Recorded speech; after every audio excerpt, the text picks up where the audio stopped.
Bienvenue à tous pour cette tchatch sur le marchand de sable que nous avons vu hier soir. Et ceci en compagnie du réalisateur Steve Achiepo et de Moussa Mansali, qui sont avec nous cet après-midi.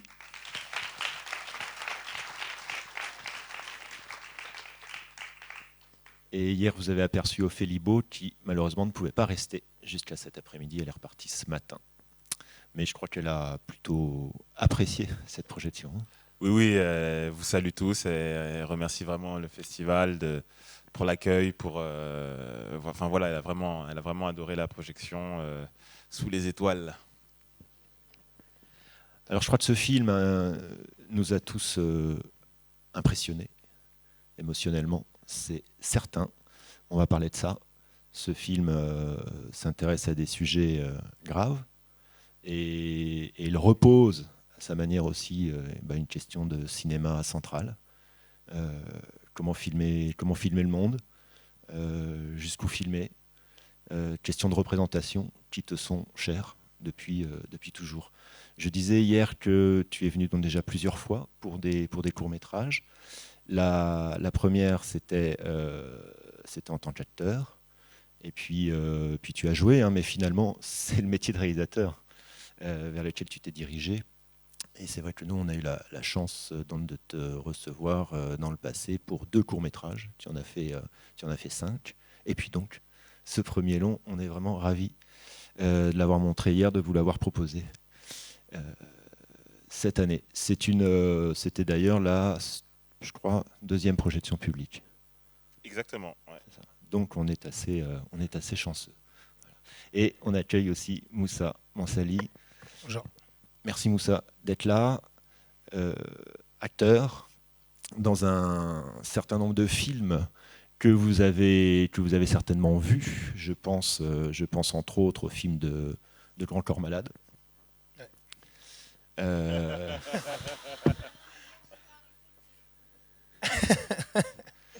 voilà. Pour mémoire, Patient et La vie scolaire. Dans le film de Marianne Tardieu, Qui vive, également, c'était en 2014. Et puis, dans Tout simplement noir, de Jean-Pascal Zadi, que nous avions reçu en 2019, avant qu'il explose avec Tout simplement noir. Mais Moussa était également de l'aventure, plus récemment dans un film qui s'appelle Placé, de Nessim Chikaoui. Et puis, on t'a vu dans la série Validé. Ouais. Ça, c'est une série Canal. Hein. Série Canal+. Voilà, série Canal. Euh, mais Moussa, peut-être tu peux nous dire en 2 mots, il n'y a pas que le cinéma et la télévision, mais le cinéma, tu as aussi une carrière de rappeur. Oui, dans la musique, je suis rappeur, je suis aussi auteur, j'écris des musiques pour d'autres artistes aussi. Voilà. Et, et en tant que rappeur, c'est Sams. Exactement. Voilà. Et tu es originaire de Bordeaux, non? Oui, je suis originaire de Bordeaux, plus précisément de Florac. Voilà. Voilà. Je suis quelqu'un du sud-ouest. Alors, Steve, hier, là, quand on discutait, tu m'as dit au détour de la discussion que ce film que nous avons vu, c'est 8 ans de travail. Faut que je me méfie à chaque fois parce que quand on discute après, je sais pas que tu m'en reparles devant tout le monde, tu vois. Ok. Ah non, ça c'est vraiment... Non, parce que la question, elle est hyper simple. C'était comment démarrer l'idée de ce film, Ah, et puis que tu puisses nous parler de ce temps d'écriture qui nous intéresse particulièrement à Jindou, puisque on fait aussi un travail dans l'année d'accompagnement à l'écriture de scénario, et cette écriture, elle a été longue. Alors, dis-nous un petit peu la genèse, le point de départ. alors la genèse, c'est moi j'étais à Jean Immobilier dans une autre vie quand j'avais 20 ans et c'est vrai que j'ai été plus ou moins confronté de près ou de loin à la question des marchands de sommeil et en tant qu'agent immobilier j'avais vécu une expérience voilà un petit peu marquante. Pour préciser, oui, moi j'ai grandi à Cergy dans le 95 et je travaillais dans le 16e arrondissement qui est plutôt un quartier bien bourgeois parisien et je rentrais le soir, bon, bref, dans mon quartier. Et, euh, et du coup, j'avais vendu un appartement à un monsieur qui était très content, qui est revenu l'année suivante, qui m'a proposé de la location d'un nouveau bien. Et nous, on faisait pas tellement de location, mais bon, pour le principe, j'ai ok, il n'y a pas de souci. Et il me dit, par contre, je pose une condition. C'est pas mon appart, c'est celui de ma grand-mère. Elle est un peu vieux jeu, elle veut pas voir de noir y vivre. Donc, ouais. Et donc sur le coup, bon, poker face, je dis rien, très bien, ok. Donc je vais voir mon patron, je lui explique la situation, il me dit je comprends tout à fait tout ça, mais bon, après, c'est de l'argent. Donc tu fais ce que tu veux. Donc moi j'étais dans une situation un peu aussi précaire, j'avais besoin de gagner d'argent, j'ai pris l'affaire, je l'ai loué directement, hein, sans réfléchir, à la première personne qui est venue. De chance, par chance, c'était pas une famille noire. Mais c'est vrai que ça m'a... En fait, à l'époque, j'étais pas aussi concerné, engagé politique, construit. Mais j'avais une gêne, c'est-à-dire que j'avais un conflit moral d'avoir participé en fait à un racisme systémique alors que moi-même je suis noir. Et c'est vrai que quand j'ai commencé à faire du cinéma, cette question continue à me hanter. Et, euh, et quand j'ai commencé à penser au film Le Marchand de Sable, c'est vrai que tout de suite, je voulais poser la question morale d'un personnage qui bascule dans quelque chose de très dark et qui se construit en même temps qu'il est affairé.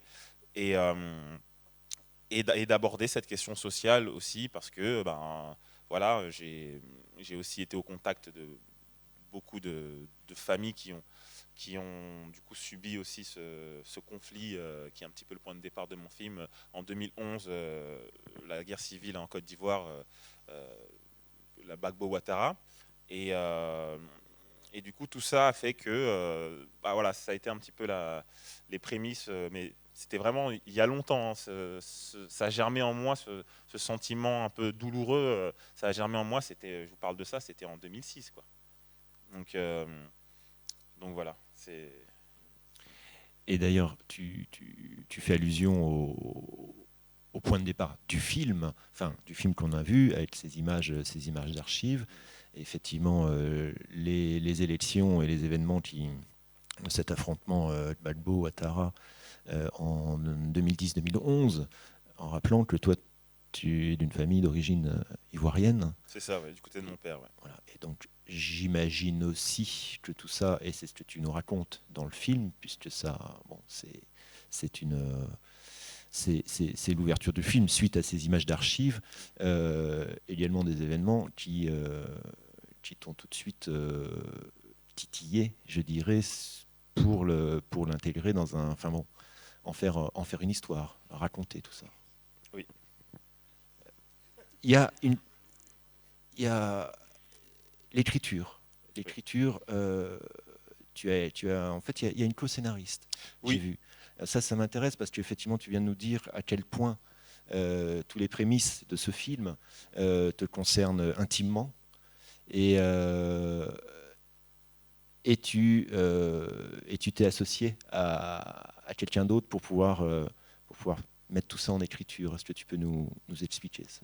Alors, j'ai écrit pendant peut-être 3 ou 4 années tout seul.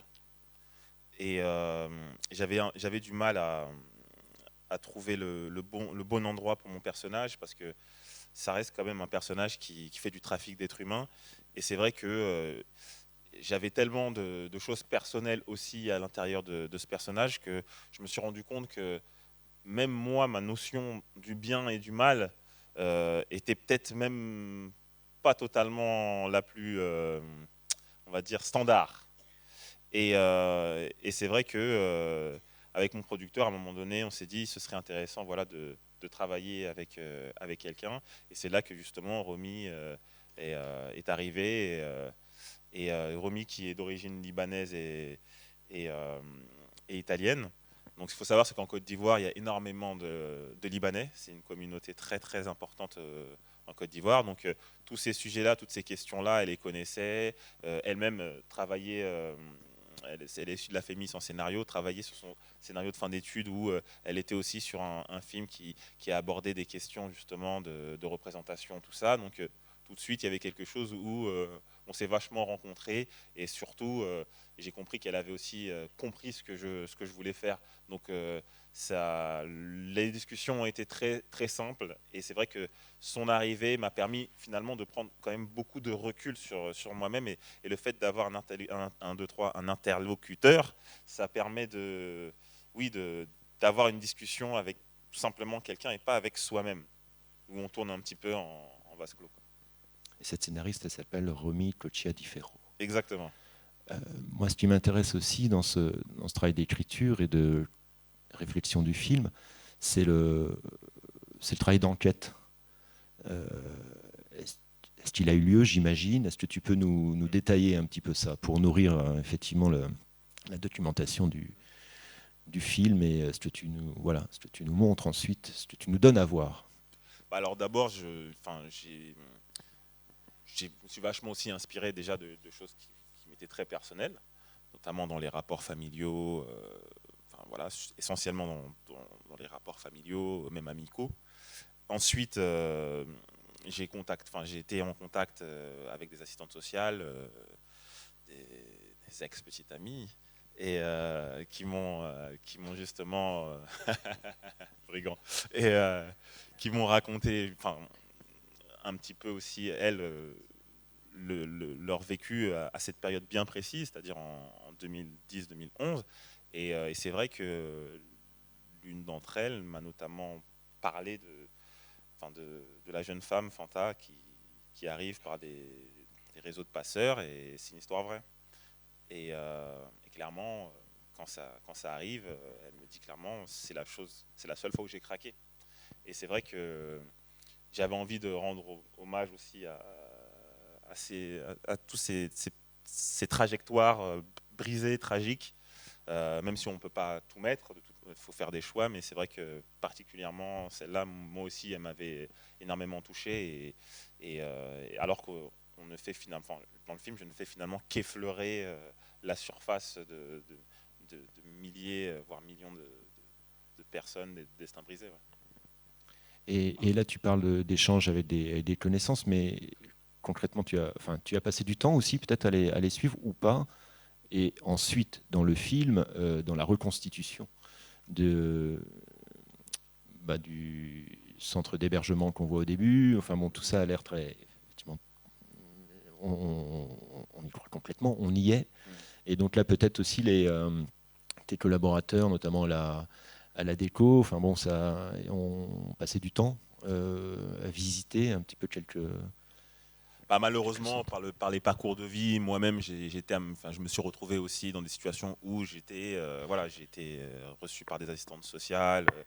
Ces genres de centres-là, je les ai pratiqués aussi. Donc, je savais comment c'était, comment ça se passait. Euh, oui, j'avais une connaissance quand même assez précise de, de la chose. Et, euh, et puis, quand on partage sa vie avec quelqu'un qui fait ce métier, il y a un endroit où, même si c'est un peu de loin, on le vit aussi à un moment donné. Donc, du coup, oui, je me sentais très concerné par ce sujet.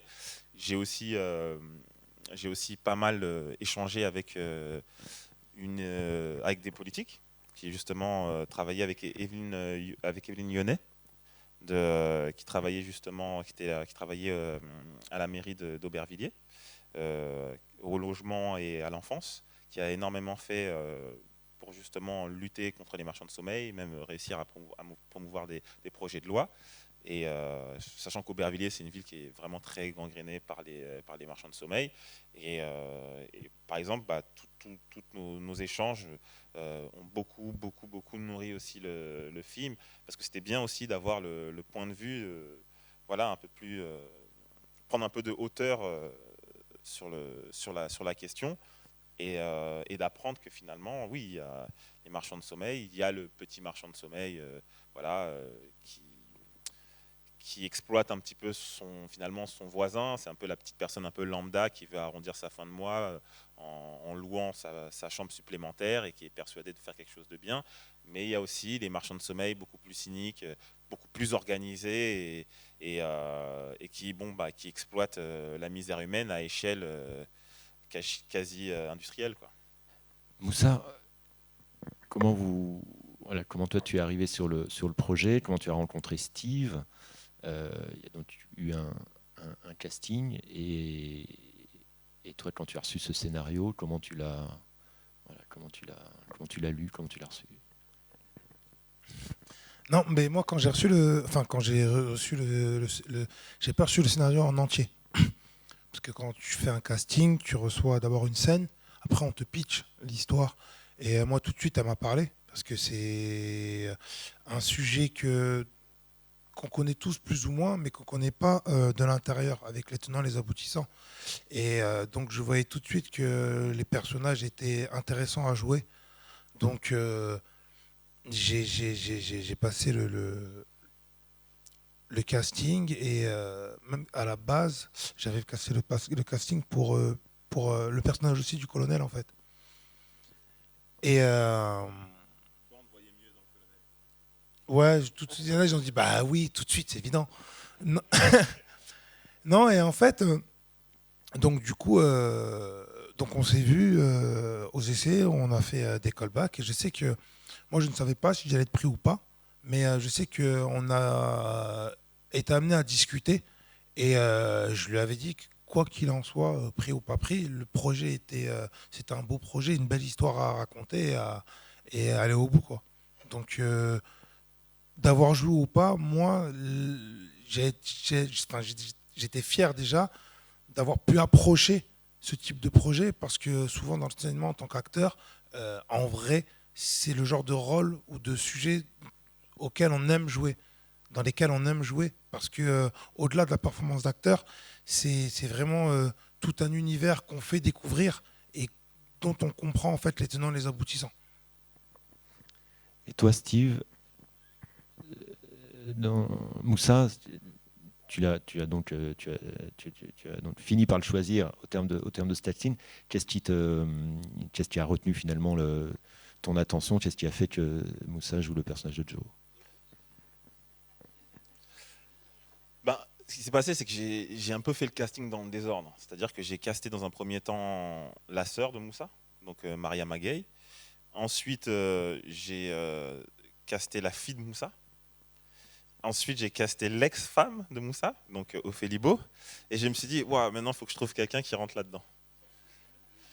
Et donc, j'avais vu beaucoup d'acteurs noirs. Et c'est vrai que Moussa, il y avait quelque chose, quand je l'ai rencontré, qui m'avait un peu surpris, voire même un peu déstabilisé.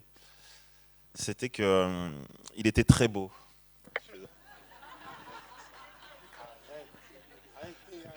Je plaisante, il est laid comme un pou. Non, c'était que, en fait, il dégageait une énorme sensibilité que je ne voyais pas dans ses autres films. Et du coup, c'est vrai qu'il y avait une espèce comme ça de dissonance qui me plaisait énormément et qui correspondait très fortement à l'image que je me donnais du personnage, parce que il me fallait quelqu'un qui puisse avoir cette espèce de, de force pour incarner quelqu'un qui a un passif finalement un peu chargé, mais en même temps, il fallait qu'il dégage suffisamment d'humanité pour qu'on puisse, nous en tant que spectateurs, s'identifier à lui quand il commence à faire du trafic d'appartements. Et puis il y a aussi finalement la rencontre, parce qu'on s'est rencontrés, ça a matché, on s'est bien entendu, et il m'a fait confiance, je lui ai fait confiance, et c'est avant tout ça finalement. C'est une rencontre. Et Le colonel. alors, on peut parler effectivement de la suite du casting, le colonel, peut-être aussi un visage qu'on connaît bien, celui d'Aïssa Maïga. Alors le colonel, en fait, ce qui est marrant, c'est qu'à la base, les deux personnages de Joe et du colonel étaient des frères. Mais en fait, je compliquais encore plus mon casting parce qu'il fallait en plus que je trouve deux acteurs qui puissent avoir ce lien comme ça de filiation.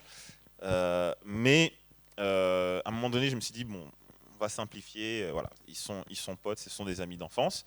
Et le colonel, finalement, je me disais que tous les acteurs que j'avais vus, finalement, ceux qui incarnaient Joe pouvaient aussi incarner le colonel. Pour moi, c'était la phase d'une autre pièce, c'est-à-dire que le colonel, en vrai, c'est Joe quand il était plus jeune. Sauf que le colonel est resté finalement encore dans ce côté très la rue, la vraie, quoi. Et du coup, ben, en fait, j'avais vu Mamadou Minté dans Un prophète, où il a un petit rôle dedans, mais je me souviens, quand le film était sorti, quand je l'avais vu, ah, il est intéressant. Et du coup, je l'avais vu dans le film d'Amé Ekoué, Les Derniers Parisiens, avec Reda Kateb. Et il avait comme ça une espèce de force un peu tranquille, et surtout, il a une gueule. Et quand on le rencontre, il incarne. C'est-à-dire qu'on peut le laisser là sur un siège, ben en fait, il va dégager quelque chose qui peut soit nous mettre à l'aise, soit nous mettre très mal à l'aise. Mais en tout cas, il va provoquer quelque chose. Et ça, j'aimais bien ce qu'il dégageait. Et puis aussi, c'était une rencontre. On a très vite matché ensemble. On avait plein de connexions à plein d'endroits. Et vous connaissiez un petit peu, vous deux en plus, non, il me semble. Hein, ouais. Parce qu'il est producteur de rap aussi. Il produit le rappeur Gizmo. Et donc du coup, après c'est vrai que quand j'ai vu Moussa et Mamadou ensemble, tous les deux à côté, et, bah, tout de suite en fait, je me suis dit ça y est, j'ai mes acteurs. Je me souviens, je vous l'avais dit, waouh, ça y est, j'ai trouvé mon duo. Aïssa Maïga. Ouais. Alors Aïssa, la tantine. Alors dans les premières versions de scénario, le personnage, moi j'ai beaucoup pensé à Aïssa, mais en fait il y avait deux personnages, c'est-à-dire qu'il y avait, c'était pas le personnage d'Aïssa en fait ne traversait pas tout le film.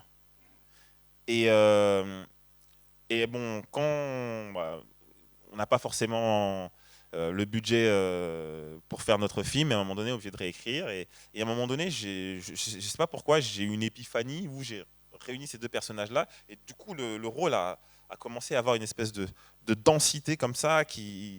Et clairement, je me suis dit, non, Aïssa, il me faut Aïssa dans mon film. Et on s'est rencontrés. Et tout de suite, bah, pareil, on a eu une rencontre. C'était assez compliqué parce qu'elle était en post-production de 2 documentaires qu'elle réalisait. Et en plus, on était pendant le Covid. Donc, mais notre rencontre, elle était tellement forte que je ne m'inquiétais pas. Je me disais, ok, elle est dure à joindre, mais je sais que, je sais pas, j'avais une espèce de foi. Et c'est vrai que quand elle est arrivée, le premier jour du tournage, elle était prête, mais c'était bluffant. Ouais. Et moi, je reconnais qu'à la première vision, j'ai été étonné que ce soit Issa Maïga, personnage arrivant d'Abidjan dans cet état de fuyant la crise, fuyant la guerre. Je crois pour une raison toute simple, en fait, c'était l'accent. Mais c'est peut-être moi là qui projette mes propres représentations sur l'idée d'une femme qui fuit la Côte d'Ivoire et qui débarque en France. Ben justement, en fait, avec Aïssa, on a travaillé l'accent parce que je voulais un accent très léger. Et on s'est inspiré d'une Miss Côte d'Ivoire qui avait un accent finalement très léger. Parce que je voulais... Aïssa, elle a quelque chose de très classe, elle a un port qui fait que voilà, elle respire l'intelligence. Et ça m'intéressait énormément d'avoir un personnage comme ça qui fuit la guerre, mais qu'on ne soit pas dans le cliché de l'image du sans-papier. J'ai même pas envie de le dire parce que j'ai pas envie de continuer à perpétrer cette idée-là, mais je sais que vous savez de quoi je parle. Et du coup, tout de suite, le fait d'avoir quelqu'un qui a le regard habité, qui respire l'intelligence,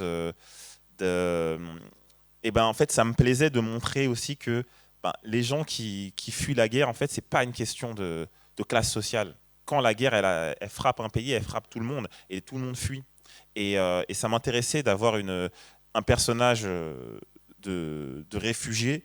Tout de suite, on comprend que c'est un personnage qui est éduqué. Et ça, c'était pour moi primordial, justement. Je ne voulais pas être dans ce cliché.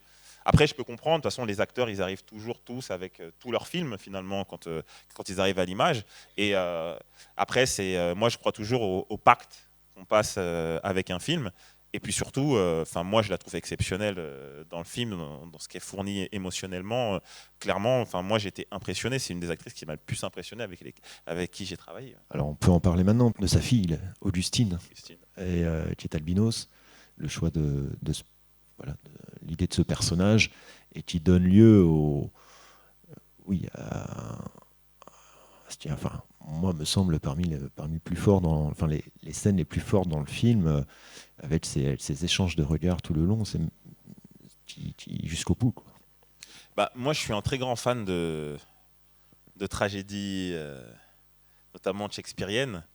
Et ce que j'aime bien dans les tragédies shakespeariennes, c'est que le drame est toujours annoncé.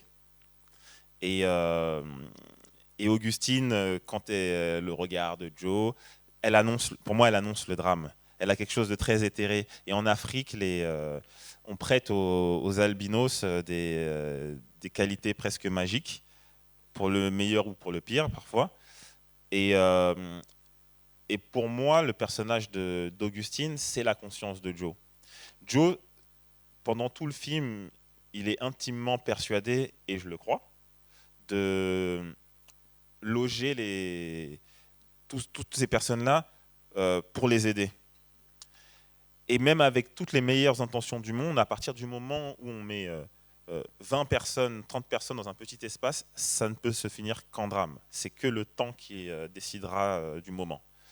Et dans le film, Joe se retrouve même finalement à même sortir des gens de ce sous-sol et les emmener dans un endroit finalement plus confortable, même si on reste quand même très très très très bas dans l'échelle du confort. Mais ce qui arrive à la fin du film, c'est sa responsabilité. Et il sera hanté en fait tout le temps par elle. Et c'est vrai que quand j'ai rencontré du coup Anisha, donc qui joue Augustine, elle avait un regard tellement intense que je me suis dit waouh, j'ai pas besoin en fait d'en faire plus, en fait juste elle est là, ça fonctionne. Et surtout, et ça s'est fait un petit peu d'une manière totalement finalement un peu hasardeuse et magique, c'est que c'était le double de la fille de Joe. C'était pas volontaire. C'est vraiment au moment, quand je l'ai casté, à un moment donné, je me suis dit waouh, mais en fait c'est son double. Et du coup, c'est pour ça qu'on on les a coiffés pareil. On a joué un petit peu sur cette ressemblance-là. Elles avaient même âge, même taille. Voilà. Et Moussa, est-ce que peux-tu nous parler de ce travail du travail avec Steve sur le personnage de Moussa? Comment ça se passe? Comment c'est passé oui, avec Steve, le personnage de Joe, pardon.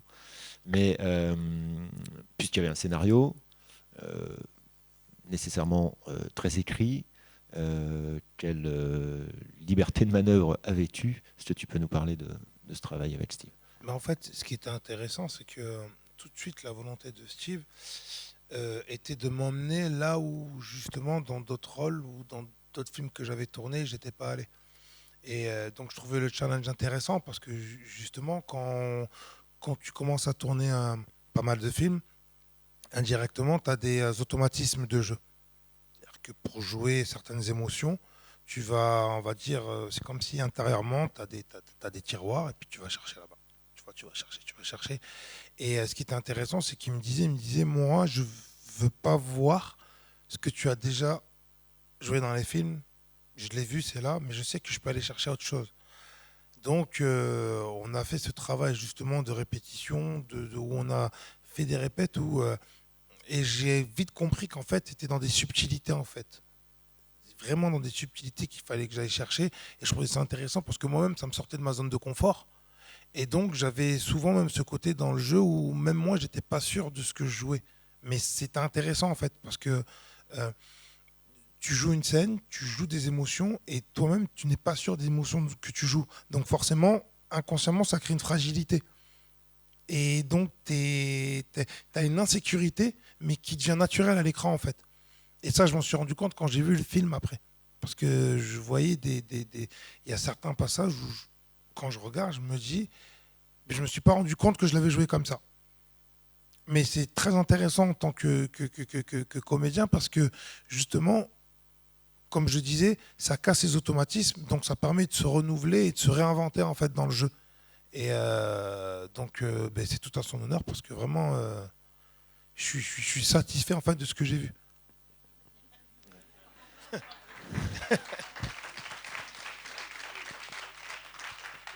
Et, et est-ce que tu as par rapport au texte, est-ce que d'après ce que tu sembles dire, il y a une souplesse peut-être dans l'interprétation? Ben, en fait, il n'était pas tant à cheval sur le texte, c'était vraiment dans la manière de lire le texte. Et souvent, ce qui est intéressant des fois avec Steve, c'est que, par exemple, j'arrivais sur le plateau et il venait, il me disait, bon alors, tu vois la scène, celle-là? Et je disais oui, et il me disait, tu verras. Je dis, mais comment ça, je verrai? Bah, viens, on voit maintenant. Il me dit, non, mais tu verras. Et en fait, je me suis rendu compte qu'après, c'était ces techniques pour me mettre un peu dans le flou. C'est-à-dire que quand je jouais, ben, je jouais, je sais pas ce genre de moi, mais au final, c'est ce qu'il voulait en fait. Et c'est intéressant parce que inconsciemment, même par rapport au scénario, par rapport à la trajectoire même émotionnelle du personnage, ben, j'avais l'impression vraiment d'avancer en même temps que Joe au fur et à mesure en fait. Et donc c'était super intéressant parce que du coup j'ai vraiment fusionné avec le rôle et c'est ça qui était marrant en fait au final. Et est-ce que Steve fait beaucoup de prises? Euh, non, en fait, j'ai pas le souvenir qu'il fait pas énormément de prises, mais ce qui est bien, c'est qu'en tout cas, il sait ce qu'il veut. Et même des fois, par exemple, quand il s'est arrivé à un tel point que des fois, je tournais les scènes et je disais, mais t'es sûr? Il me disait, oui, oui, oui. Je dis, mais on peut, parce que souvent, en tant que comédien, on dit, non, mais je vais en faire une. Je dis, non, non, non, ça va. Et moi, je me dis, attends, il se fout de moi, lui, ça se trouve, il va me couper au montage parce que là, je comprends plus rien. Et c'était intéressant. J'ai même envie de sortir une anecdote, j'ai envie de la sortir. Allez, allez, allez. C'est lui qui sait. Qui a parlé là? Bah, vas-y. C'est incroyable. En fait, j'arrive sur le... Déjà, il me préparait psychologiquement. Il me disait, bon, il y a la scène justement où l'immeuble prend feu et tout. Et tous les jours, il me disait, tu verras. Ok, on tourne. Il me disait, mais... et moi, il y avait des semaines où je disais, ah, putain, c'était intense. Il me disait, oui, mais tu verras. Bon. On arrive le jour de la scène où l'immeuble prend feu, etc. Et où je suis pris dans les flammes et que je tousse et tout, etc. Et il vient, il me dit, bon, viens, on va parler. Je dis, ok. Puis on est là, on s'enferme, et il me dit, il faut vraiment vivre le truc et tout. Je dis, ouais, ouais, je sais, je sais. Il me dit, regarde ce qu'on va faire. Ça reste entre nous, hein, vraiment. Il sort une gazeuse. Du gaz lacrymogène. Oui, je sais, ça t'a étonné. Et il m'a dit, ce qu'on peut faire, après, par contre, il m'a proposé, il m'a dit, si tu veux ne pas le faire, tu ne le fais pas. Il m'a dit, je vais gazer la pièce, que vraiment, tu t'imprègnes du truc. Et là, je commence à composer le numéro de mon agent et de la police. Mais ce qui m'a rassuré, c'est qu'il m'a dit, par contre, attention, on le fait ensemble. Donc, j'ai dit, allons-y. Et il a gazé la pièce. Et on s'est pris le gaz lacrymo. Et là, après, tout de suite, j'allais foncer, on y va. Et on voit la scène où je bave vraiment, où j'étouffe et tout. Mais ce que j'ai trouvé de fort, c'est qu'il ne m'a pas envoyé au casse-pipe, quoi. Il a partagé avec moi ce moment. C'est-à-dire que c'est là où je me suis vraiment rendu compte que, en ayant écrit son personnage, il vivait son personnage. Et donc c'est une belle preuve de confiance en fait d'un réalisateur à son acteur. Et j'ai trouvé ça vraiment fort, quoi. Mais ce qu'il dit pas, c'est que j'ai rien vu parce que je bavais aussi. J'ai rien vu en fait, je voyais pas. Je me rappelle, dès qu'on est la gazée, il a dit on y va, on y va, on y va. Et on a tourné la scène, tout ça. Et à la fin de la scène, je dis c'est fort. Et tu il était comme ça. Il avait les yeux. Mais j'ai trouvé ça fort parce que c'est là où je me suis rendu compte de tout le travail, jusqu'où il était prêt à aller pour emmener son acteur. Et ça, c'est. Il aurait pu justement même me dire tu tournes la scène et tu te débrouilles. Et il m'a vraiment emmené dans un truc où il a dit on est ensemble, on va jusqu'au bout ensemble et on prend la gazeuse ensemble, quoi. Donc, voilà.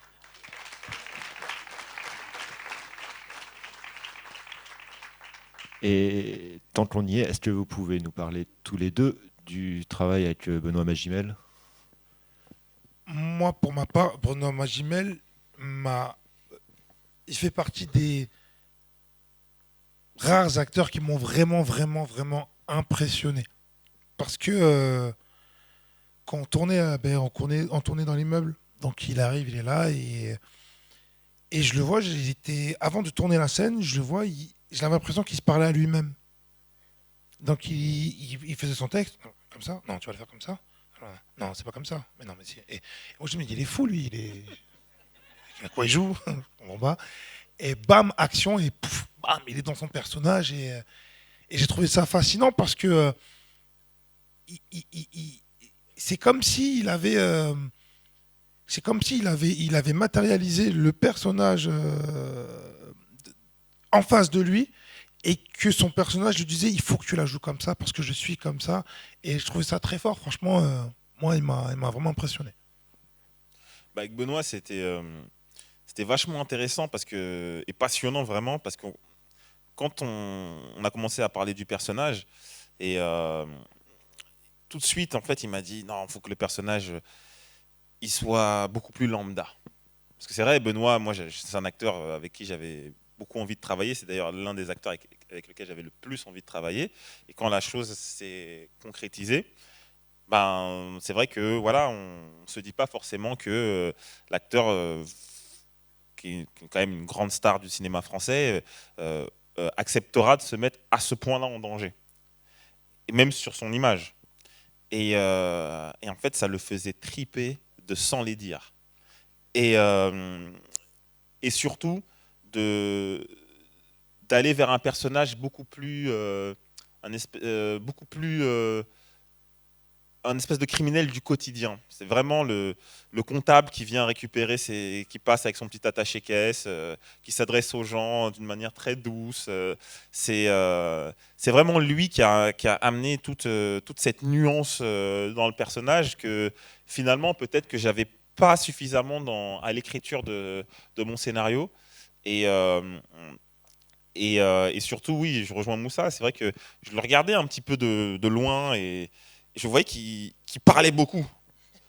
Et du coup, moi, j'écoutais un peu ce qu'il disait au casque et tout. Je me dis, mais qu'est-ce qu'il raconte et en fait, il te parlait.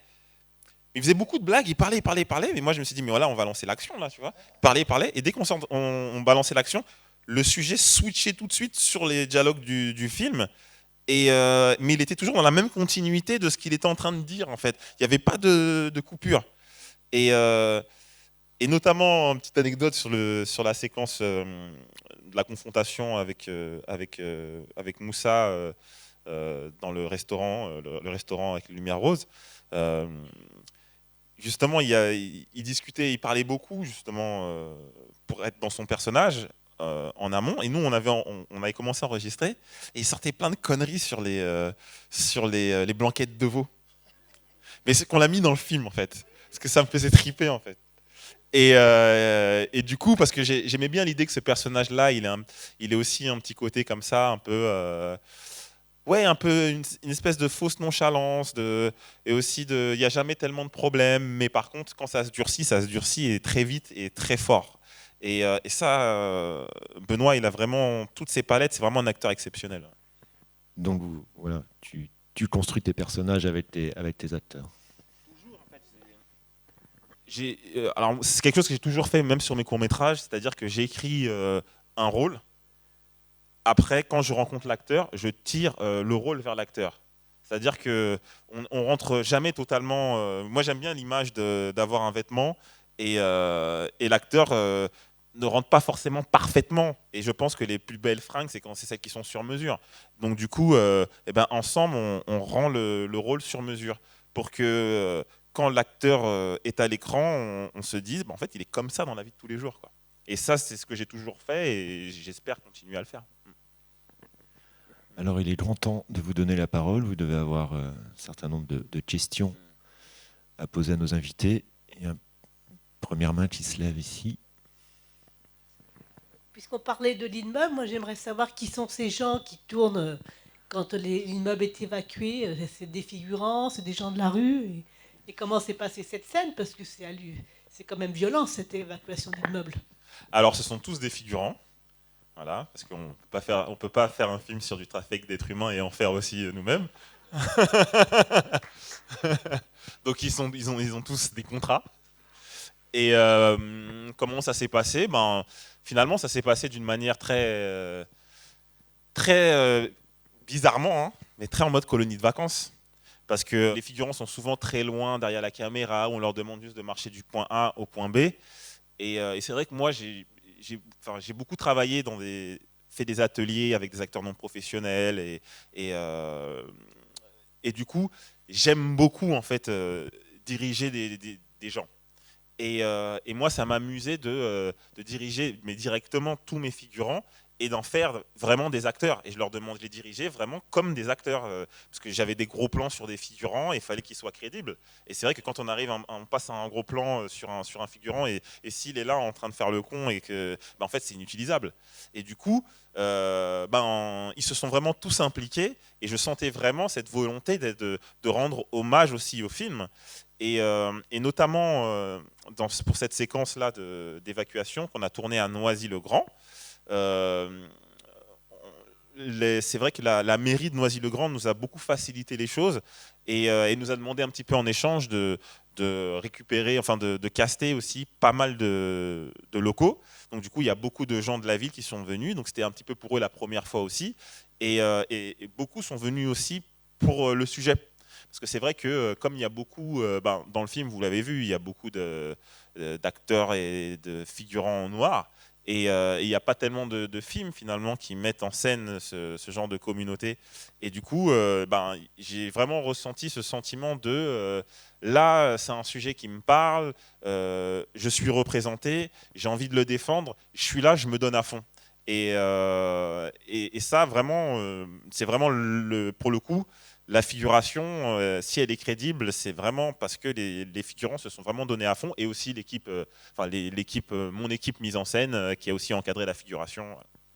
C'est vraiment travail d'équipe. Bonjour, votre film il est très fort, je pense qu'il va avoir du succès. Enfin, je pense que c'est un film, j'espère que... Non, mais que plein de gens vont le voir un peu partout. Et je voulais vous demander, c'est quoi le message de votre film? Je vous ai dit, moi je suis à la CIMAD, on connaît ce problème du logement et d'où ça vient, etc. Et j'aimerais bien qu'on développe ça un peu après, mais je pense que comme point de départ, ça serait pas mal de... J'imagine que vous avez voulu dire quelque chose, vous n'avez pas juste voulu faire un beau film. Alors ce que j'ai voulu faire avant tout, c'est témoigner. C'est-à-dire que c'est toujours un peu délicat moi je trouve, quand un metteur en scène aborde un sujet hyper complexe, sachant que souvent on n'est pas sociologue, on n'est pas, à part des gens qui sont vraiment sur le terrain, mais on rentre dans un sujet. Et c'est toujours un peu difficile d'arriver avec beaucoup de certitude et de dire je voulais défendre ça, je voulais dire ça. Moi, ce que j'ai voulu, c'est témoigner. Déjà témoigner, de montrer, en termes de représentation, de montrer ce que c'est organiquement d'être un réfugié, de montrer la détresse de toutes les institutions sociales, le manque de moyens humains, financiers, et de voir comment ces personnes-là qui, pour moi, et je pense pour pas mal de personnes, sont les vrais héros aujourd'hui, des gens qui n'ont pas de moyens, qui ne sont pas reconnus. On a pu le voir notamment avec tout le corps médical pendant le Covid, qui ont été vachement délaissés. J'ai beaucoup de familles, enfin ma propre sœur, bon, elle ne sera pas contente que j'en parle, mais ma propre sœur a subi ça, qui est infirmière. Donc du coup, je suis très concerné, moi, par toutes ces personnes-là qui sont au contact de la misère, mais à l'état pur, et qui vivent avec, qui emmènent cette misère chez eux. Et j'avais envie de montrer en fait aussi leur manque de moyens et leurs limites, qui créent finalement une zone grise qui permet justement à des gens moins vraiment mal intentionnés d'exploiter cette misère. Je voulais avant tout témoigner, parce que finalement j'ai pas de réponse. Je ne sais pas comment régler ce problème. Parce que cette zone grise, ce que vous dites, c'est quand on est à la frontière de l'illégalité. Oui. Ça arrive aux travailleurs sociaux, mais ça arrive aussi aux associations, à tous ces gens pleins de bonnes intentions. Parce qu'effectivement, comme il n'y a pas les moyens, il y a des moments où on laisse les gens à la rue, où on fait des trucs qu'on n'a pas le droit de faire. Et parmi, enfin ça je peux le dire pour ici, par exemple, dans le Lot et à Cahors, où il y a pas mal de réfugiés qui viennent d'Afghanistan et d'autres des pays de l'Est, d'Albanie et tout ça, il y en a beaucoup qui se retrouvent confrontés, eux, à ce problème. C'est-à-dire qu'ils ont eu leur papier, ils ont un logement, et puis il y a la famille qui débarque. Et comment ils font? Là, il n'y a pas longtemps, il y a un jeune, un Afghan, qui a réussi à faire venir sa femme et le bébé, et puis maintenant, ils sont 11 dans 2 pièces. Et on fait quoi? Voilà. Justement, c'est exactement ce que je suis en train de vous dire, c'est que je ne sais pas. Joe, c'est exactement ce qui lui arrive, et il fait, mais il fait mal. Mais est-ce qu'on peut lui reprocher? Oui, on pourrait lui reprocher, mais pour ces personnes qui sont finalement à l'instant T sauvées, en fait, pour elles, ça fait toute la différence. Parce qu'elles passent d'une précarité extrême à une précarité, mais au moins mes enfants, ma famille sont au chaud, on n'est pas en hiver dehors et à la merci de la rue et de toutes ces difficultés. Il y a une scène qui l'explique parfaitement. C'est justement quand le personnage d'Aurore a cette discussion justement avec le personnage que joue Steve, quand il lui dit il faut suivre le protocole. Et que même avec la Fanta, quand elle ne sait plus quoi faire, elle lui dit je vais la prendre chez moi. Et qu'il lui dit tu ne peux pas faire ça. Parce que pourquoi tu le ferais ça alors que moi, est-ce que ça a plus d'importance que moi les cas que j'ai eu aujourd'hui? Et ça montre vraiment justement le problème qui dépasse même tous ces travailleurs sociaux qui essayent de faire bien. Et donc du coup, c'est la vraie question qu'on se pose, c'est au-delà de jusqu'où va l'illégalité, comment faire justement pour trouver une équité dans ce problème-là. Et d'ailleurs, Steve, le choix de jouer ce rôle, c'était important pour toi enfin, moi, quand j'ai découvert le film, je me suis dit, tiens, c'est pas un hasard qui prenne ce rôle enfin, le rôle enfin, il dirige le centre, enfin, quelque chose comme ça. Non pas parce qu'il le dirige, mais parce qu'effectivement, il va être porteur d'un discours assez pas simple à porter, mais plein d'ambiguïté, sur lequel on va nous-mêmes, en tant que spectateurs, pouvoir nous positionner dans une certaine dans cette discussion qu'il a avec le personnage d'Ophélie. Je ne sais pas, enfin, il me semble que spontanément notre cœur balance du côté plutôt d'Ophélie voilà.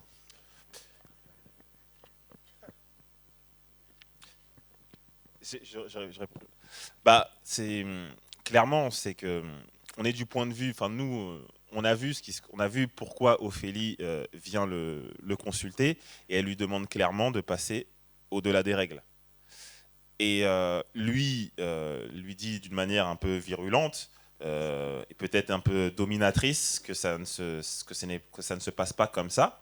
Et c'était l'idée aussi, c'était de continuer à garder cette ambiguïté, parce que si le personnage était un petit peu trop doux, un petit peu trop bienveillant. Mais en fait, tout de suite, on s'est dit, il a raison. Et c'est le personnage d'Ophélie, du coup, nous paraît un petit peu trop agressif. En fait, si je voulais qu'on continue à être en empathie aussi avec le personnage d'Ophélie et la détresse de tous les travailleurs sociaux, il fallait que le personnage du directeur soit un peu badass, quoi.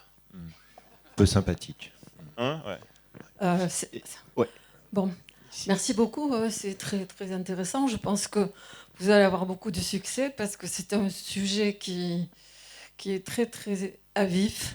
Moi, je viens du Pays Basque. Depuis quelques années, tous les Guinéens arrivent à Bayonne. Et donc, il y en a partout. Et ça m'est arrivé, moi, de trouver des gens dans la rue et de les amener chez moi pour passer la nuit, pour que... Bon, bref, voilà, je ne suis pas la seule, il y en a plein de gens comme ça. Voilà, ce qui m'intéresse, c'est justement ce personnage d'Ophélie. C'est un point très, très intéressant que vous l'ayez mis dans cette famille. En plus, on peut être étonné qu'elle ait ces rapports-là, puisqu'elle a demandé le divorce, elle a divorcé de Joe, ouais. Et donc, elle est toujours là, comme la fille de la famille. La grand-mère, c'est sa mère. Je trouve ça très beau, très inattendu, mais peut-être pas tant que ça, parce que dans la famille africaine, les choses sont peut-être un peu différentes. Voilà. Et puis, c'est vrai que ce que vous venez de dire, l'ambivalence entre ce que peuvent faire les travailleurs sociaux et puis ce qu'ils auraient envie de faire. C'est-à-dire que les pauvres gens, ils sont quand même placés à une situation impossible. C'est le dernier recours de tous ces gens qui sont dans la rue et ils ne peuvent pas faire grand-chose. Voilà. Et c'est à tous les niveaux, ça va jusqu'à l'OFPRA, où on doit certainement leur donner à certains des directives qu'ils n'ont pas envie de suivre. Voilà. J'arrête. Ben, pour le personnage d'Ophélie, en fait, c'est juste. Après, c'est comme je l'ai dit au début, je m'inspire dans les rapports familiaux aussi, moi, de ma vie, clairement. Donc, pour moi, ça me paraît juste. C'est juste ma réalité, finalement. Je ne sais pas si elle parle à d'autres personnes, mais c'était en tout cas ma réalité. Ouais. D'accord. Sachant que quand on parle de cette première scène, l'arrivée de la tantine, effectivement, ça renvoie à une situation de crise et de migration, comme on a cessé de les connaître et qui s'aggrave encore aujourd'hui. Moi, ce qui m'a beaucoup intéressé aussi, c'est, pour le dire très schématiquement, finalement les relations à l'intérieur de la communauté. Et d'une manière générale, si on parle de la communauté ivoirienne en France et des relations avec le pays. Parce que les relations sont au-delà de la situation de crise. Il me semble que les relations ne sont pas si simples. C'est-à-dire que quand elle débarque, il y a une situation d'urgence, mais en même temps, on voit bien qu'il y a un certain nombre de personnes qui sont déjà là. Et je pense aussi au rapport qu'a le colonel, dont on ne sait pas lui d'où il vient, mais qui a des mots assez durs et sans concession. Donc le personnage est traité sans complaisance là, de ta part. Lui, en tant que marchand de sommeil, un peu mafieux, certes, mais en tout cas pas attendri une seconde en tant que... parce qu'il est noir. Et même, il parle des blédards, il parle des négros. Pour toi, c'est important de montrer cette complexité Ce qui m'intéressait avec le personnage du colonel, c'est que dès le départ, je voulais que ce soit... Ah ouais, je ne sais pas si on peut spoiler... Bon, si, vas-y. C'est que dès le départ, je voulais que ce soit lui qui sauve un enfant. Et pour continuer dans cet esprit, un petit peu d'ambivalence aussi. Et très bizarrement, pour moi, le colonel, c'est peut-être le seul, en fait, qui est finalement pas ambivalent, lui, dans sa nature. C'est-à-dire qu'il dit ce qu'il est, il dit ce qu'il fait, il le fait et il l'assume. Et dans sa logique, certes, un peu outrancière, il a raison. Après, lui, il incarne un passé, une autre vie de Joe, mais il n'a pas ce sentiment de... oui, de solidarité, de communauté. C'est un capitaliste. On est d'accord. Mais c'est ça, c'est qu'à un moment donné, aussi capitaliste soit-il, voilà, son humanité ressort. Voilà, son humanité ressort, c'est que je pense que personne n'est mauvais tout le temps, personne n'est gentil tout le temps. On a des moments comme ça. Et est-ce que ce moment d'éclat où il sauve un enfant suffit à nous dire ah finalement c'est un mec bien? Je sais pas. Moi, comment je l'ai perçu, c'est que si on remarque le personnage du colonel, comme on dit, lui, il est très pragmatique, très tranché. Et il y a ce rapport avec Joe où on comprend qu'il est redevable sur quelque chose à Joe. Et quand on voit la scène justement où Aïssa Maïga crie ma fille, ma fille, ma fille, on voit le moment où il se torture un peu avant d'y aller. Et j'ai l'impression que c'est un personnage qui, lui, dès le début, a renoncé à son humanité, entre guillemets, en se disant, voilà, moi je suis capitaliste, c'est comme ça. Je ne veux pas me prendre la tête, en fait. Et le moment où, justement, parce que à cette scène-là, on se rend compte, enfin moi j'ai compris pourquoi, dans sa perspective, lui, de penser, il voulait ne pas se prendre la tête pour pas en arriver là, à cette torture, à se dire, il y a une fille, c'est la fille en plus de la tante à Joe, etc., etc. J'y vais pas, j'y vais pas. Et là, quand il y va, on se rend compte qu'il peut avoir un bon fond, mais lui, il avait choisi, en fait, dès le départ, il avait choisi de dire, voilà, moi je pense à vivre de cette manière-là, à penser de cette manière-là. Et au moment où il s'est mis ces questionnements-là, c'est le moment où il va sauver la fille. Et ce que j'ai trouvé, ce qui est symbolique, c'est qu'il en ressort touché. Il en ressort très abîmé. Et comme dit Steve, dans son prisme, c'est peut-être une manière de se dire que lui, il avait raison. C'est justement pour ne pas être abîmé. On le voit d'un point de vue extérieur, mais des gens qui choisissent justement d'être dans cette ambivalence sont abîmés intérieurement. C'est pour ça que je trouve que j'ai trouvé ça bien écrit, bien tourné. Parce qu'il se sent redevable en fait, parce que Joe est clairement tombé en prison en sous-texte on comprend qu'il ne l'a pas balancé, que le colonel est resté dehors, et du coup il se sent redevable. Et c'est pour ça que presque il n'arrive pas à refuser quoi que ce soit à Joe, c'est un petit peu son talon d'Achille. Bonjour Steve et bonjour Moussa, merci pour ce film. Moi je voulais juste poser une question par rapport au jeu d'acteur, revenir sur ce qu'on disait tout à l'heure. Comment ça se passe toi Steve avec tes comédiens et comédiennes sur le plateau? Est-ce qu'aux autres tu leur dis tu verras aussi? Ou comment ça se passe la communication avec tes comédiens et comédiennes en gros et avec les enfants? Moi je pense que la direction d'acteur elle est différente en fonction de chaque acteur. Je pense que je peux pas par exemple diriger Moussa comme je vais diriger l'acteur qui joue le colonel ou Ophélie. En fait c'est vraiment un truc de rencontre, de comprendre aussi à quel endroit ils sont. Il y a des acteurs, il faut les accompagner. Il y a d'autres acteurs, il faut juste leur indiquer. Il y en a d'autres, il faut les diriger. En fait, je m'adapte vraiment à chaque acteur. Et les enfants, c'est une construction de confiance. L'actrice qui joue la fille de Joe, j'avais joué avec elle en tant qu'acteur dans un film quelques années avant. Et on a continué à se voir. D'ailleurs, on est parti à Euro Disney avant le film avec Moussa et Zélie. Et on a construit comme ça une confiance, une relation. Parce que avec les enfants, je pense que ça passe vraiment passer du temps et se comprendre. Et parce que un enfant, je pense qu'un enfant, il joue pas totalement. Très vite, en fait, ça peut devenir très réel. Donc c'est très fragile le moment où l'enfant commence à jouer. On l'a perdu finalement. Quand l'enfant commence à jouer, en fait, il joue mal, quoi. Donc, faut vraiment que l'enfant vive l'instant. Alors, moi, je voulais poser quand même une question. Après, je vous donne parce que ça me semble important. Après, je sais pas, je vais oublier, mais c'est pour avoir le temps de le poser. Je voulais quand même savoir parce que ensuite, moi, il y a la construction du film. Moi, ce qui m'intéresserait peut-être, c'est que tu nous parles rapidement du montage. Il y a une première scène qui est très longue. Je crois qu'on le perçoit tous, cette scène de fête. Moi, encore une fois, quand j'ai vu ce film la première fois, ça m'a un peu étonné. Enfin, je me suis posé des questions sur cette scène.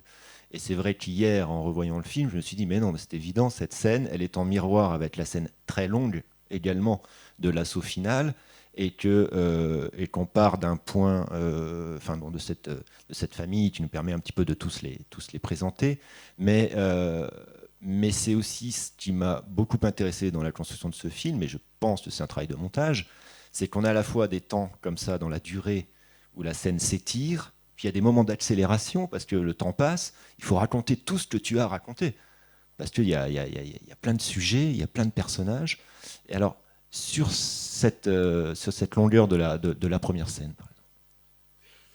Alors, c'est vrai que dès le début de l'écriture, je voulais commencer par une grande scène fleuve. Alors, j'ai beaucoup aimé j'ai beaucoup été inspiré par le film de Michael Cimino de Deer Hunter.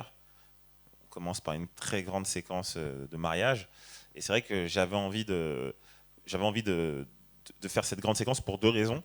Alors, la première, c'était voilà, exactement comme tu dis, je voulais justement être en miroir avec la séquence finale, c'est-à-dire commencer dans une espèce de temps continu et finir aussi sur du temps continu. Ensuite, la deuxième raison, et là c'est un petit peu plus... c'était dans ma volonté d'amener le film vers quelque chose de beaucoup plus organique, c'est-à-dire que moi je sais que quand je vais voir un film, je passe un pacte avec le film dans le sens où, par exemple, si je vais voir une comédie, je sais que, voilà, que tout va être un petit peu drôle, un peu rigolo, donc mes défenses sont très légères. Quand je vais voir un film d'horreur, je sais que ça va être très graphique, et mes défenses vont être très fortes pour justement me dire, ouais, de toute façon, c'est une blague. Et quand je vais voir un drame, je sais que voilà, ça va être des petits moments, des petites actions qui vont vouloir dire beaucoup de choses. Donc, ce que j'ai voulu faire, c'était via cette séquence-là qui traîne dans la durée, retirer toutes les défenses des spectateurs pour que quand le drame arrive, au fur et à mesure, en fait, ça rentre directement, ça fasse mal exactement là où il faut, pour que quand on arrive dans cette séquence finale, parce que je sais où le film termine et je sais ce qui va se passer, pour être voilà, à cœur ouvert à ce moment-là et que on soit venu avec des défenses pour une comédie, mais qu'en fait on a regardé un gros drame, quoi. On dirait aussi que c'est un pendant, parce que c'est la fête, mais en même temps, vous avez envie de vivre, et c'est presque obligatoire pour garder votre fille, d'avoir une vie comme on fait ici, mais vous êtes avec toute la communauté, et il faut recevoir toute la famille. Et alors, vous insistez beaucoup sur cet oncle qui n'a rien à foutre de tout le monde, et en fait, c'est un peu, on dirait que vous faites un peu... Vous voulez un peu secouer la communauté pour dire, voyez, dans quelle situation nous, on se trouve... Quand on vit en France et puis que vous arrivez, vous nous chargez. Et en fait, vous ne pouvez pas recevoir non plus la tante. Vous êtes bien dans la même situation que ces employés de la situation qui est là, quoi, qui est inextricable, on ne sait pas qu'en faire, et tout le monde... voilà. Donc on dirait que vous quand même, vous revendiquez aussi, vous avez quelque chose contre, quoi, tout ça. Alors non.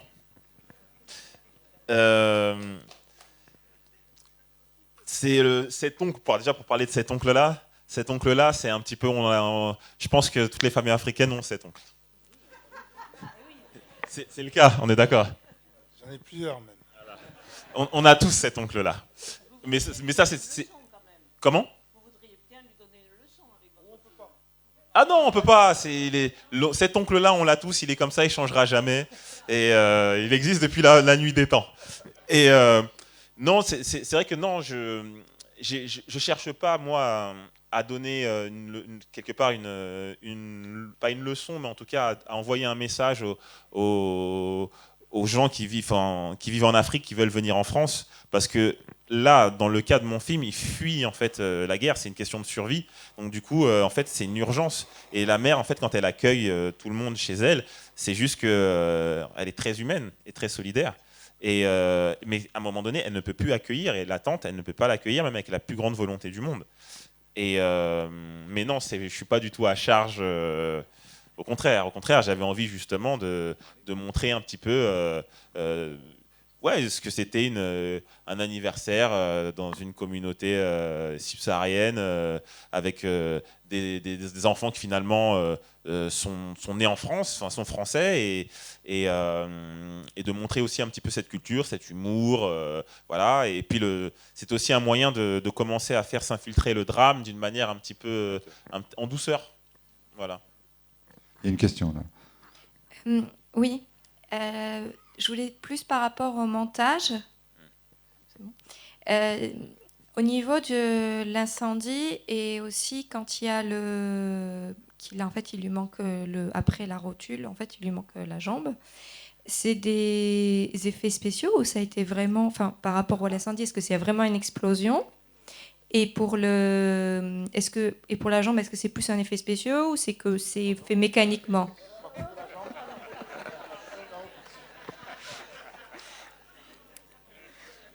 Mais ça va, on lui a donné des petits médicaments pour qu'il supporte la douleur. Non, alors pour les effets spéciaux, c'est un mélange en fait. C'est de ce qu'on appelle SFX et VFX. SFX, ce sont les effets spéciaux plateaux. Donc il y avait des vraies flammes. Donc les flammes qu'on voit, la plupart sont réelles. Il y avait la fumée. La fumée est réelle. Donc on avait des grosses machines de fumée noire, de fumée blanche. Et ensuite, l'explosion, ça c'est en VFX, donc en post-production.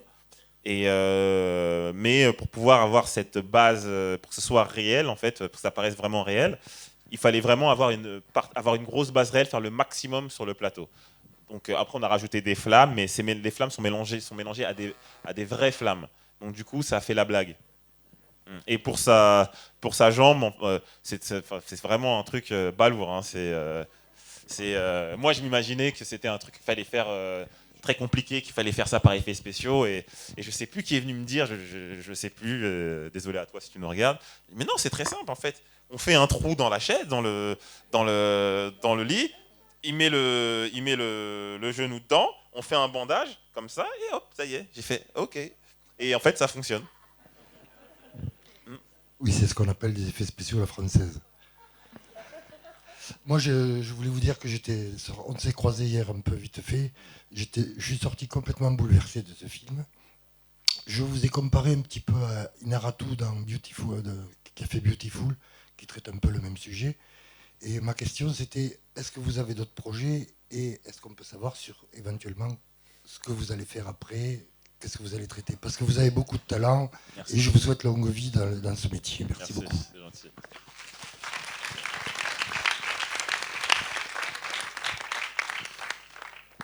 Je ne peux pas en parler. Je suis désolé, mais bon, allez, je vais lâcher un peu des trucs. Alors, je travaille sur un documentaire, donc voilà. Et je travaille aussi sur un deuxième long de fiction qui sera une comédie dramatique qui abordera la question des biais de perception que peuvent avoir les noirs sur les blancs et les blancs sur les noirs. Oui, déjà bonjour et merci beaucoup pour ce joli film. Moi, j'avais une question un peu plus par rapport à cette jeune fille. On parlait justement de cette scène où elle regarde de façon très intense Joe, et c'est vraiment une scène qui m'a marqué puisqu'elle est entrecoupée par ses danses et ses chants, et je voulais savoir quelle place avait cette jeune fille Augustine dans le film. Et voilà, c'était ça ma question. Bah, c'est ce que j'ai un petit peu dit tout à l'heure, c'est-à-dire que pour moi, elle incarne la conscience de Joe et elle annonce le drame, en fait, elle annonce la tragédie. Et j'aimais bien que dans son regard, en fait, en la regardant, Joe soit très mal à l'aise et qu'il commence à apercevoir un petit peu le drame qui s'annonce, quoi. Qu'elle le déstabilise. Dans le film, j'ai eu envie de placer plein de petits moments comme ça, un petit peu éthérés, pas totalement logiques, pas totalement réels, mais en même temps qu'on se dise pas quand on les voit, ce n'est pas réel. Notamment avec cette dame qui accroche ses fringues habillé dans une tenue d'un autre temps, avec la statue représentant un noir mais caricaturé. C'est plein de petits éléments comme ça que j'avais envie d'emmener, voilà, un petit peu de, pas de surnaturel, mais en tout cas de montrer que ça va pas bien se finir, en fait, qu'il y a quelque chose qui va arriver, c'est d'annoncer la tragédie, un peu comme dans Macbeth, ce côté-là, un petit peu du fantôme qui est là, qui hante. C'est vrai, enfin, juste parce qu'on l'a abordé cette dernière scène, moi j'avais l'impression que la scène de l'immeuble, tu disais, que la scène de l'immeuble, c'était pour qu'il y ait cette scène ensuite, cette rencontre, cet échange de regards, lui sur son accidenté, la suite logique d'une scène de guerre, quoi. Entre on commence avec la guerre, on termine avec cette guerre presque, qui serait peut-être l'état du pays quelque part. Enfin, c'est ce que moi je me suis raconté. Voilà où on en est. Ça explose et en même temps le film ne se termine pas tout à fait là-dessus. Tu disais tout à l'heure que toi tu es là pour, dans le fond, que peut le cinéma. Là tu disais témoigner. Et c'est vrai que c'est ma collègue Olga là qui me faisait remarquer que dans l'ouverture du film, dans le choix des archives, il y a donc les événements, mais là tu t'ingénies à montrer quelques politiques. Oui. Il y a des responsabilités au niveau politique. Et ça nous renvoie évidemment à un vaste sujet, vaste problème. Les images d'archives annoncent aussi le film, c'est-à-dire qu'on a deux hommes noirs qui se font la guerre, qui sont pour des questions de pouvoir, et ça affecte plein de personnes. Les gens meurent. Et mon film, on a deux hommes noirs qui se font la guerre aussi, et à la fin, il y a aussi des morts. Et ces deux personnes noires sont manipulées par une personne blanche qui a du pouvoir.